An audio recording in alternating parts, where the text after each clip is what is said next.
based on the true story of Jordan Belfort, from his rise to a wealthy stockbroker living a high life, to his fall involving crime, corruption, and the federal government. This is my review of The Wolf of Wall Street.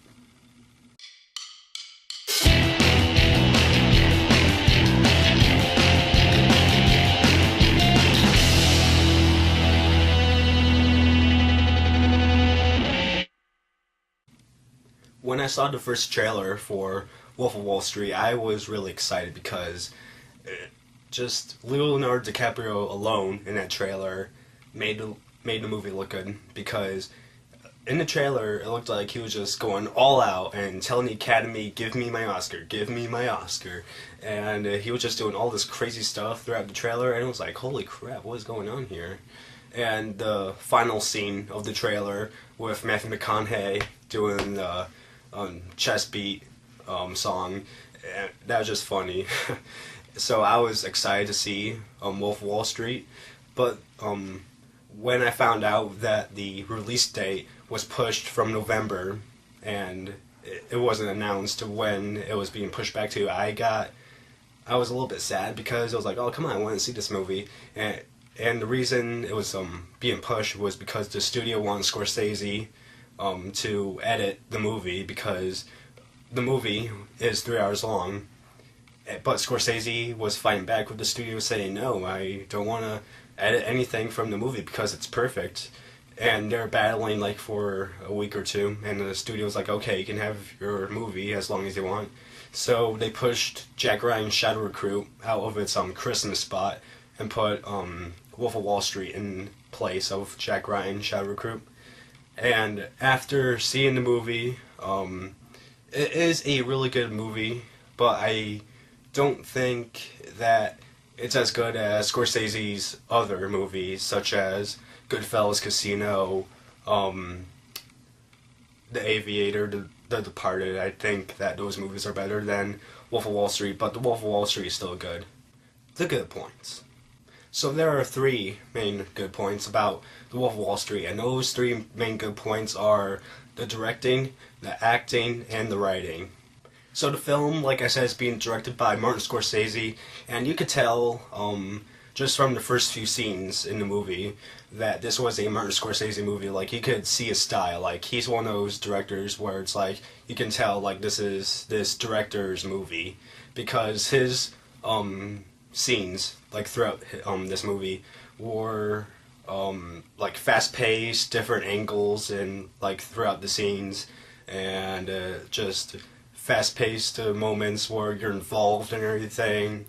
He also has the classic narration from the main character in the movie.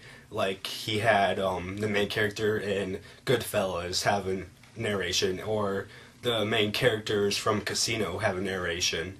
And speaking of the narration, that's another good point about The Wolf of Wall Street, because there are some moments where it's like you're confused, but Leonardo DiCaprio's character, Jordan Belfort, tells us like what's happening and everything, and what's happening at this moment of time and everything, and how this happened and all of that. The acting was good throughout the movie. Leonardo DiCaprio was just one of the people that did really, really good, I thought. DiCaprio, I wouldn't be surprised if he got a Oscar nomination, but I would not be surprised if he didn't, because it's a tight race for Best Actor right now at the Oscars. But again, I wouldn't be surprised if he did or didn't get a nomination. Jonah Hill and Matthew McConaughey were two great supporting actors in the movie, even though Matthew McConaughey's character is only in the movie like for 10 minutes at least.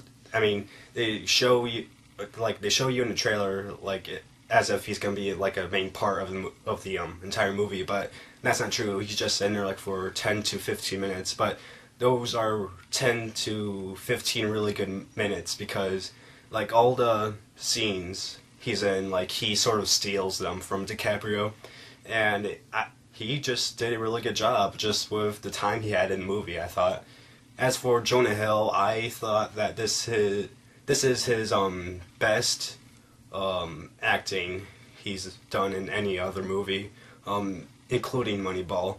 I also thought that Margaret Robbie did a good job. She played the second wife to Jordan Belfort, and she appeared like throughout the movie, and just the scenes she was with DiCaprio and with other people, I thought she did a good job.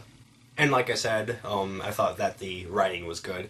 I thought that the dialogue was really creative and really quotable, I thought.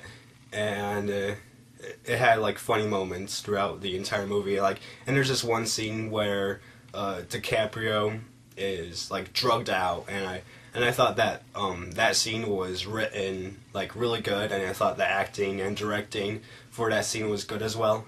And what these three things show us, the directing, the acting, and writing, is that they show us how crazy Jordan Belfort's life is, or I mean was, when he was on his rise, and how crazy it was on his fall.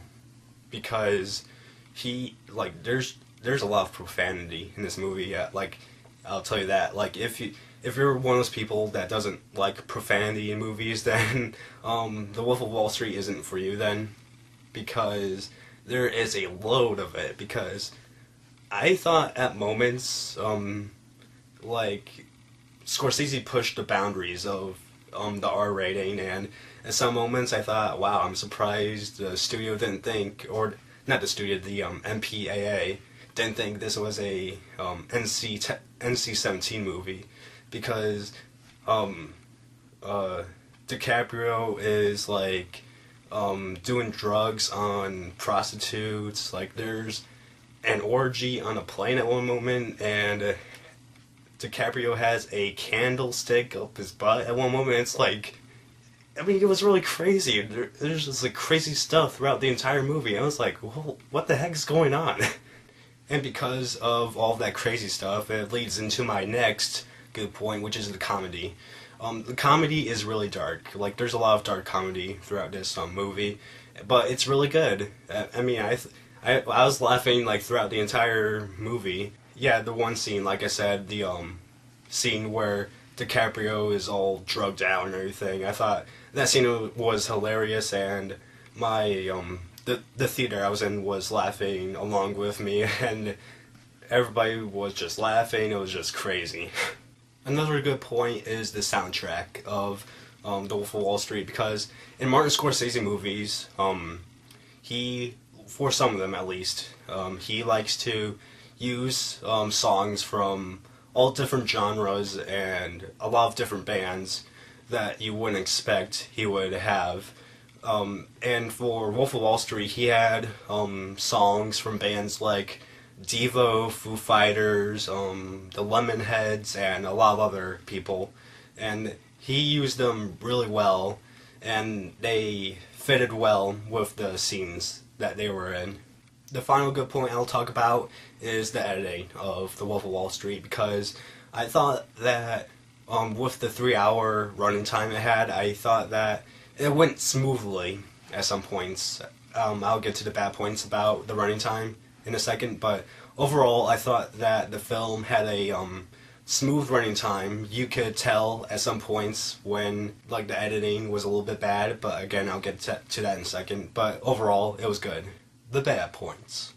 So one of the bad points about The Wolf of Wall Street is that there were some moments where I thought the film was a little bit repetitive of itself, which was the profanity that Scorsese used. Now, I think that the use of the profanity was good, since it showed like how crazy Jordan Belfort's life was, but I thought that there was just a little bit too much of it, and there were some scenes where I thought, like, okay, we get it, like, how crazy this person's life is, but you need to show, like, other, like, crazy stuff that happened to make me think, wow, man, this is, like, even crazier. And Scorsese does show you how much crazier Jordan Belfort's life is, but I just thought at certain moments Scorsese was just repeating something that he showed earlier in the movie.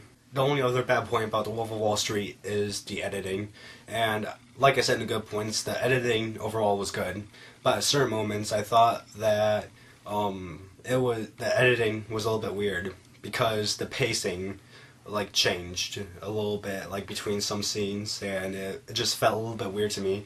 Now I understand at some points like the movie needs to slow down, but it just slowed down. It slowed down at like some weird moments where I thought, man, this is strange. It feels like this is a 3-hour movie, and at other moments it felt like it wasn't a 3-hour movie. So I saw this movie with my dad, and he gives it a 3.5 out of 4 stars, and I give it the same rating, a 3.5 out of 4 stars. It's a movie that I don't really think you need to see, like, right now. But if you love movies a lot, then I think you should go see it. And if you're one of those moviegoers that doesn't like profanity at all, then this isn't for you, because there is a buttload of profanity in this movie. But if you want to go see it, then go see it. If you're a Scorsese lover, then you'll like this movie. And other than that, that's it.